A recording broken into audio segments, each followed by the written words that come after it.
All right, so the last segment we're going to do is rapid fire. We're just going to throw a lot of topics out rapidly, and then we're going to fire away at it. First topic up, what do you think about Casey cheering Matt Castle being injured?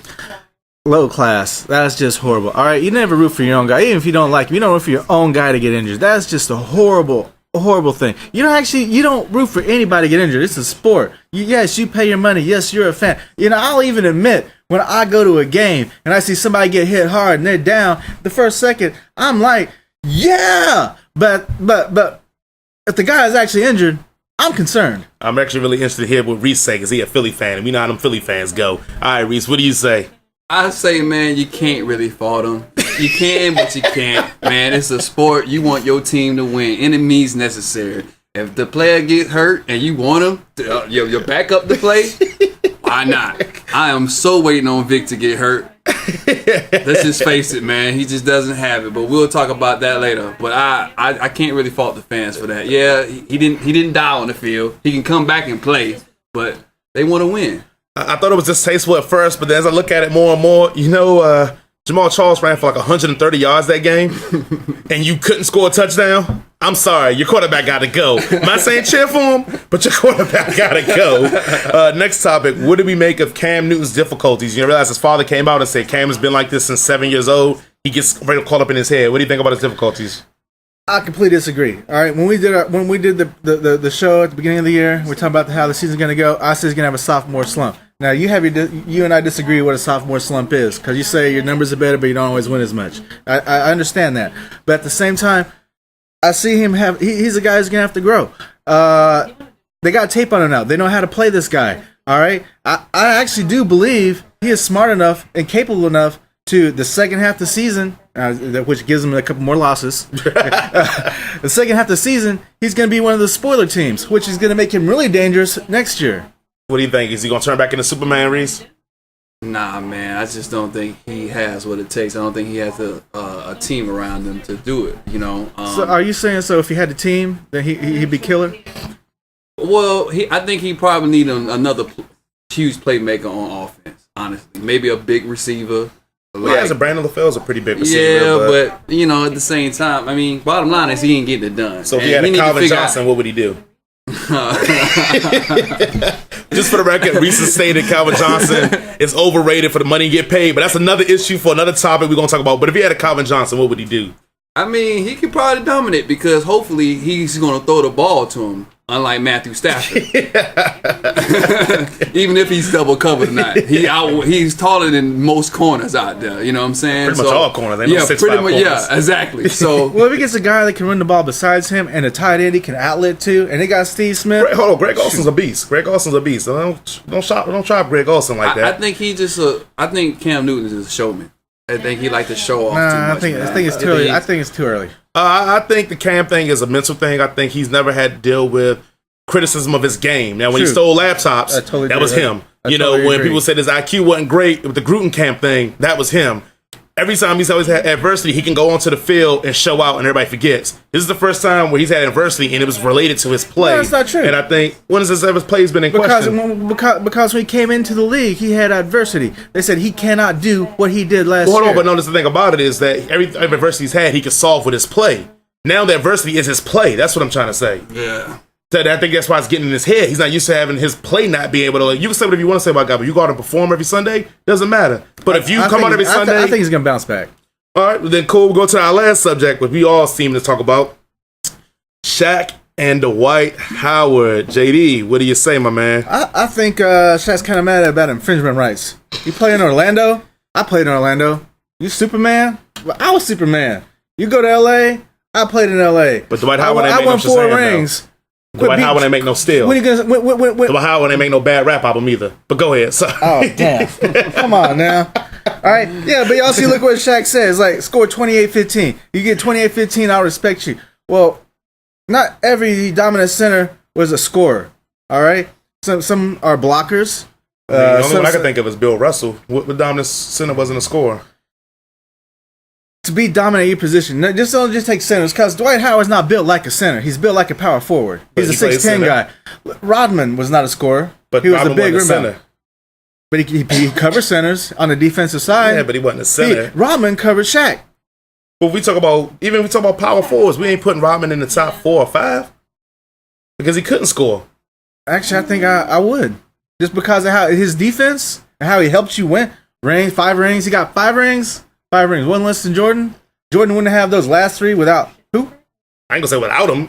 Shoot. Talking crazy. He won 3 before with Horace Grant. Jordan's the one who recruited sucks. Rodman. He went to Phil Jackson and said, I want this guy. Yeah, because he was a free agent. He's the reason when you were a free agent, nobody else wanted you, and they went out and got you. And 2, he won 3 rings with Horace Grant. Horace Grant sucks. Plus, is Shaq a little upset? Is Shaq a little upset that he can't play? He was just too big to be finesse. Come on, man. You talking crazy. Reese, go ahead. Reese, what you crazy, got? Man. I think I somewhat agree with you on what you're saying. I think Shaquille need to stop hating a little bit.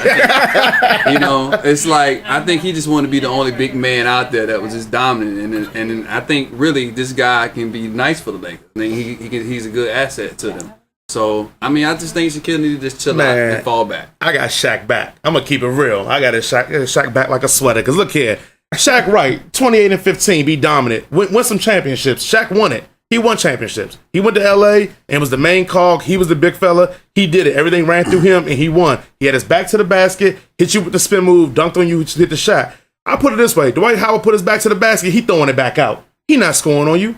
Dwight Howard going to get about 5 oops. He going to get 5 offensive boards for points on that. And after that, he going to get dunks from just breakdowns in defense. So when is he going to be a back-to-the-basket scorer? What I'm talking about, when is Dwight Howard going to be a scorer? So, Andrew Bynum is a better scorer than Dwight Howard is. Dwight Howard been in the game for 7 years. So I can't fault Shaq. I feel like Shaq is right. In the open court, Shaq said his beef with Dwight Howard is because people aren't holding Dwight Howard accountable. When Shaq was in the game and underachieved, and he said when he was in the, and when he went to Dream Team 2, all them jokers on that team held him accountable.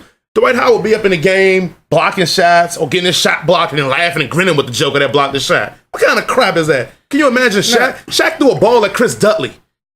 And he dunked on him. And threw a oh, come on, man. Shaq wouldn't, man, y'all talking crazy. Now, take a line from Reggie Miller, all right? He took his team, Orlando, all the way to a finals, being the only guy on the team that was the only superstar. With Van Gundy as his coach, who he constantly made fun of in the media. All right? This guy can ball. All right? This guy can ball. He knows how to defend. All right? Not every center comes in the league being a scorer right away. Look at Akeem Olajuwon. It took him 10 years to be a scorer. Yes, maybe Dwight Howard needs to go take some lessons from Akeem. Yeah, well, it ain't take Akeem 10 years to be a scorer. But I get your point you're trying to make. Akeem didn't come in as a scorer, but Akeem got his scoring game up by his 3rd, 4th year. No, he was longer than that. I'm talking about, well, he could score the basket. Twin Towers. He never had to score until the Twin Towers was done. You know what I'm saying? But by his 3rd, 4th year, he could score the basket. He wasn't the best scorer. He wasn't what he became later on, but he could score the basket. Dwight Howard cannot score the basket like that. He's put up 30. I've seen him put up 30. Yeah, he's put up 30 on a good night. So do you think he'll win championships with the Lakers? Oh, yeah. Because Steve Nash going to give him about 10 oops. He's going to get 5 boards himself. As a matter of fact, if you watch Open Court, Shaq even breaks down how Dwight can average 28 points. I forgot how he said it. When he was like, you'll get so many oops, so many offensive boards, so many easy putbacks off pick and roll. Shaq is right. He even laid out how this dude can get 28 points on it easy. But also, hasn't the league changed a little bit too, as far as like defensive in NBA, as far as zone? Absolutely. Was Shaquille? Yeah. They came up with zone defense because of Shaquille. Exactly. Right? So he beat that. So Shaq made the rule, and he still dominated with the rule being in place. This joker's still picking it up. No, I understand what you're saying, because zone came in. Shaq was never, ever had to go against a dominant zone. All right? Zone defense is actually a big thing now. All right? Why do you... I know you're going to hate me. You're going to hate me for a second, because I'm going to bring up the Mavericks and the Heat. Oh, we ain't gonna talk about that because we know what you're gonna say is false, and we ain't even gonna bring it up. He thinks that LeBron James couldn't score on the Mavs because of their zone. So I said you can score 3 quarters and you just don't score in the 4th because of a zone. Nah. Come on, man, you talking crazy out your mind. So that's his calling card. Yeah, the Thunder don't play a zone like the Mavs did. That's why LeBron couldn't score on the Mavs in the 4th quarter. So when he shredded you for 3 quarters with the zone, that didn't mean nothing. It was just the 4th. Yeah, but how did Thunder play? They played a man-to-man. They never zoned.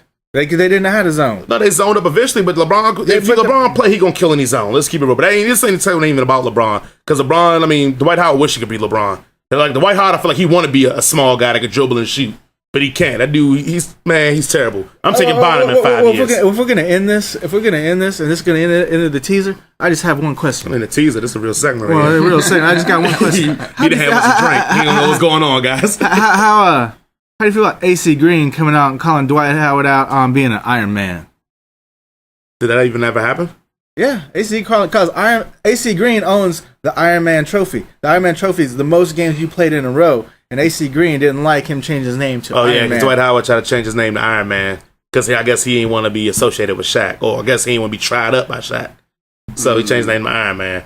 I feel like Skip Bayless said, I mean, he want to be Iron Man because if you're Superman, you got to be Superman 24/7. Ain't no change to Superman. If you Iron Man, you got to jump into a suit. So which means one day you can play hard, one day you could be Tony Stark's the other day. That's why he want to be Iron Man. So AC Green got that? I thought he got the Iron Man award. Yeah, AC Green is Iron Man. The most consecutive games. Most consecutive games. I thought it was like no sex while in the NBA. I think it was a no sex at 41 thing, but yeah, that's probably why he played so many games.